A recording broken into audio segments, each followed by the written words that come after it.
சூடானின் தலைநகரான கர்தும் அருகே உள்ள ஓந்தர்மானில் உள்ள வாடி ஜெய்ட்வானா இராணுவ தளத்தில் இருந்து செவ்வாய்க்கிழமை இராணுவ விமானம் ஒன்று கிளம்பியது.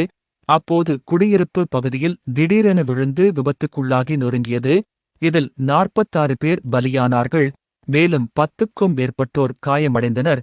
மேலும் அவசரகால மீட்புப் படையினர் குழந்தைகள் உட்பட காயமடைந்த பொதுமக்களை அருகிலுள்ள மருத்துவமனைக்கு கொண்டு சென்றதாக தெரிவித்துள்ளனர்.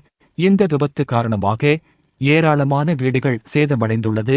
மேலும் மின் சேவை பாதிக்கப்பட்டதாக கூறப்படுகிறது. இந்த விபத்தில் சூடான் இராணுவ மேஜர் ஜெனரல் பஹர் அகமது உள்பட 46 பேர் பலியானதாக முதல்கட்ட தகவல்கள் தெரிவிக்கின்றன. தொழில்நுட்ப கோளாறு காரணமாக விபத்து ஏற்பட்டதாக கூறப்பட்டுள்ளது. சூடான் நாட்டில் கடந்த 2023 முதல் இராணுவம் மற்றும் துணை இராணுவப் படைகளுக்கு இடையே உள்நாட்டுப் போர் நடைபெற்று வருவது குறிப்பிடத்தக்கது. விபத்துக்கான காரணத்தை கண்டறியும் முயற்சியில் அதிகாரிகள் ஈடுபட்டுள்ளனர்.